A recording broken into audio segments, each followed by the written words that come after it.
What's good, YouTube? Today in this video, I'm going to be going over a dire warning that the WEF just came out with yesterday.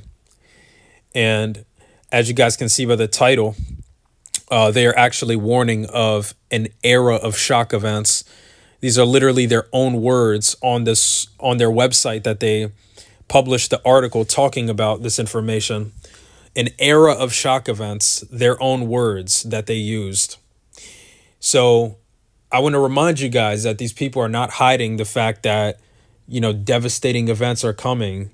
Nobody can tell you the exact time that it's going to happen, but we can tell you for sure that it's always going to happen at the most unexpected times, just like what happened in 2020. Nobody expected that to happen.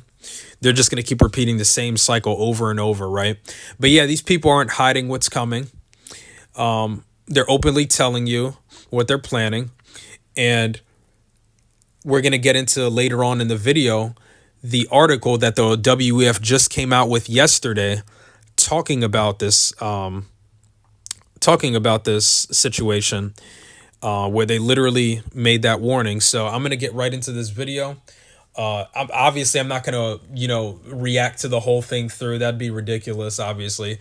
But very briefly, for like about a minute or two, we're going to hear Jay Dyer. For those of you guys who don't know who he is, he's a Orthodox Christian debater who mostly does content around debating religious subject matters. But for those of you guys who aren't familiar with him, I would highly recommend you guys check him out. He has a great channel. And, we're just going to briefly watch him discuss this subject matter for like a brief 1 to 2 minutes really quickly, where he goes over a tweet that somebody made regarding the situation, which this is actually originally how I found out about it. So yeah, I'm going to get right into it right now, and then we're going to get right into the article where the WEF talks about it in further detail. But she tweeted out saying that the WEF has warned of 2024's era of shock events. Now, this ties into future shocks to the system. This came up in our weekend conference.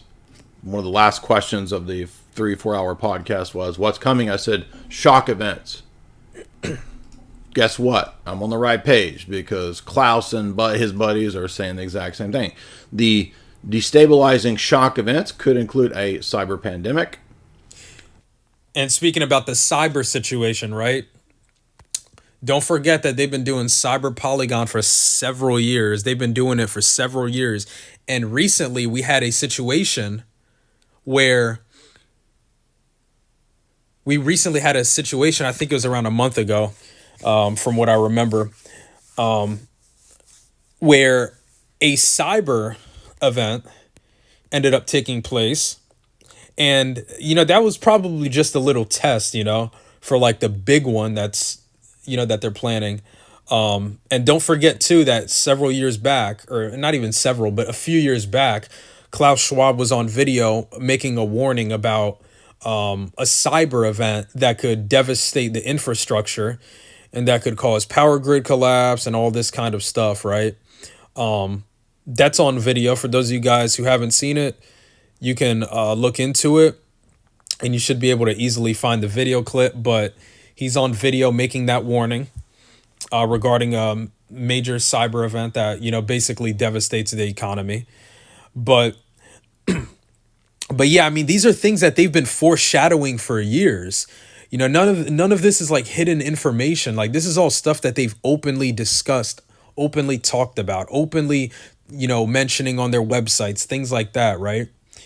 A new global extremist op that would emerge, and climate stuff.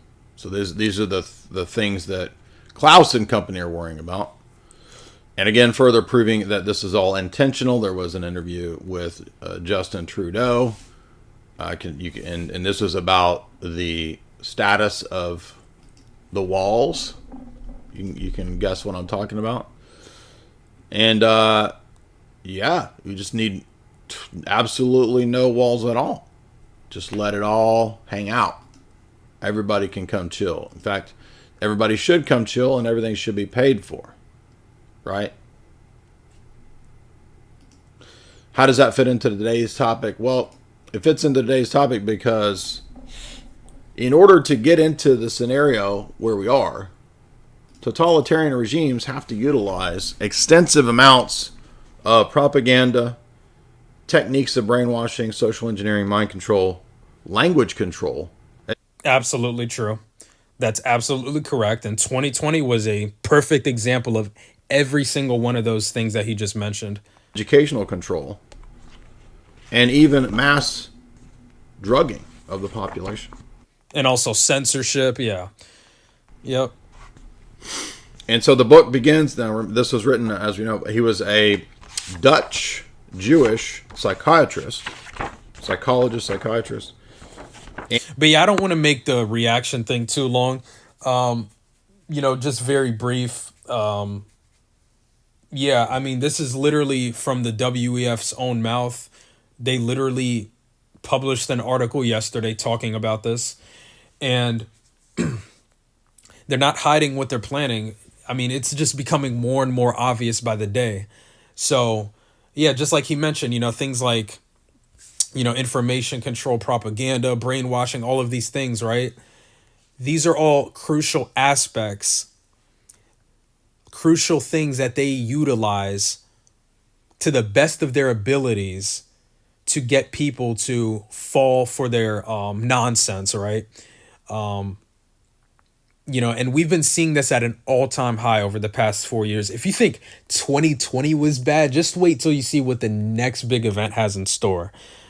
That's all I'm going to say. So with that being said, I'm going to get it right into the article now. And it says 4 global risks to look out for in the post you-know-what era. Goes on to say the post you-know-what era is being shaped by heightened global risk and unpredictable shock events. Power is dispersing in a post-superpower era, while governments struggle with a recurrent crisis of political legitimacy worldwide.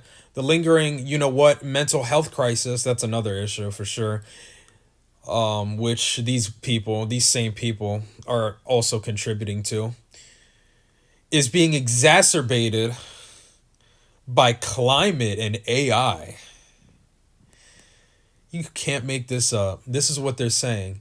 Since the World Health Organization declared the end of the you-know-what emergency last May, other threats have escalated. More variants, global wars, climate events, tech challenges, terrorist activity on Western soil, and even a new public health emergency of international concern called you-know-what.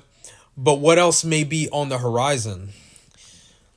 The following analysis, which is based on a multi-year prediction project with graduate students at New York University and experts at crowdsourced consultancy Wikistrat, however the hell you say that, where I'm a lead analyst, details the global risk trends to watch this decade. Number 1, power disperses in a post-superpower era. Most citizens would agree that our community of world leaders, including the G7 and G20, largely fell short in tackling the you-know-what. Since the you-know-what eased, you guys know my thoughts on all that nonsense. The reality is we haven't had enduring global leadership on much, and it's hard to imagine that changing soon. This is partly because superpowers are terribly burdened and global wars and domestic challenges, or with global wars and domestic challenges. These powers will, of course, still be relevant, compete, and attempt to lead everywhere from space to AI and oil, but look for other actors to step up more to fill the leadership void, including geopolitical swing states leveraging rare earth minerals to reduce the dominance of superpowers, smaller states, using climate funding as a foreign policy tool, the global south moving away from trading in the US dollar, even attempting new blockchain payment system. You guys know what that's about. Tech firms and leaders driving change largely unchecked. Frankly, we've noted this trend before, but this may be the official start of post-superpower era, shaped increasingly and unpredictably by other players, regardless of the outcome of the U.S. election. The nature of power will continue to evolve in our post-you-know-what era. A big election year won't stop our recurrent crisis of political legitimacy.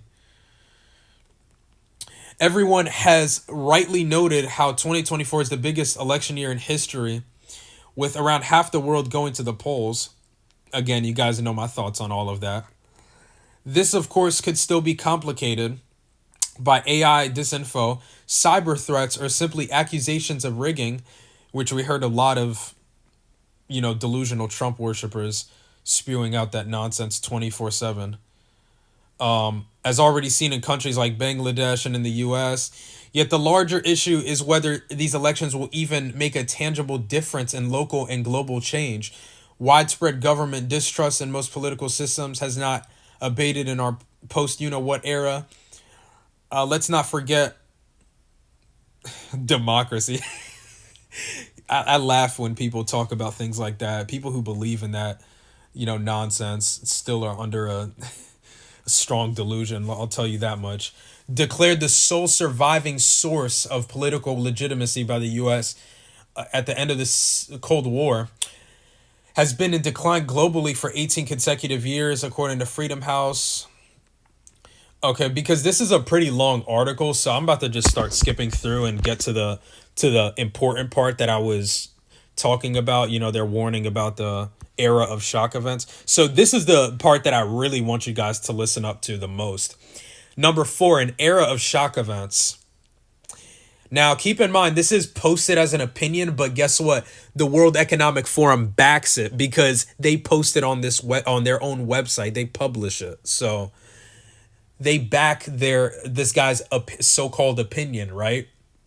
Which in reality is probably the truth of the matter in terms of what they're planning.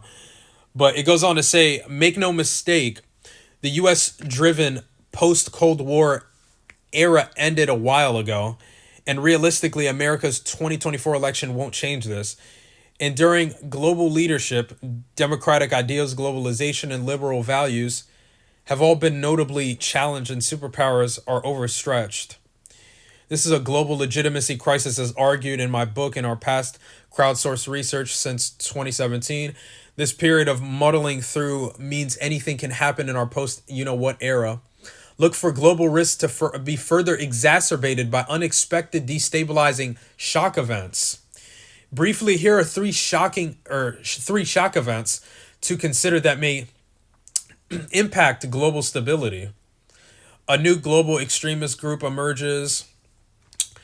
I'm not even going to read through all of this anymore because this it's already a long enough read. I guess I could actually. This is the last part. But a new global extremist group emerges. That narrative's been at an all-time high. With the world distracted with multiple major wars and leadership in decline, this could be an opportunistic time for a new extremist group to make its mark. Cyber event that is intentional. The massive global IT outage. Yep, that's what I was talking about earlier. That's what I was referencing. In July was not terrorism, but simply a faulty software update from a cybersecurity firm. That's what they're claiming, of course. Yet it cost Fortune 500 companies $5.4 billion in damages and shut down flights, banks, hospitals, retailers, and other services worldwide. And that was just a test run for the bigger event. Imagine if a bad actor did this on purpose and an even grander scale. Climate change claims its first island nation in the post-you-know-what era. The COP28 plan to phase out, I hate when they use these words in these terms, fossil fuels may take decades, and it's unclear if world leaders will follow through. What's more probable is that in the meantime, certain island nations will keep fighting their cause, whether it's through international law or new climate funds, whatever. And yeah, that's it. It's actually longer than I... Actually, no, it's not. I was going to say shorter than I expected, but yeah, that's about it, though. Thank you guys for watching this video. If you watch it this far, please share the video as far and wide as you possibly can because more people need to hear the truth. Look at the state of the economy right now, guys. There's no... it's in our faces that it's going to only get worse, from here. The state of the economy is already horrible as it is. Just imagine them pulling off another big event, and basically sealing the fate of the economy, like just all out, decimating it like we've never seen before. You know, cost of living is ridiculous right now. And on top of that, they're planning bigger events that are going to devastate the economy. But it's all a part of their plan, though, you know. But yet we're the crazy ones, though, for exposing what their plans are, even though these people are openly on video talking about their plans, even though these people are literally on their own websites posting articles like this, where they're basically foreshadowing certain events that they're most likely going to carry out. It's no secret. And I've said it a million times, but it's no secret. But again, I thank you guys for watching this video. If you watched it this far, make sure to like, comment, share, subscribe if you're new. And I'm out.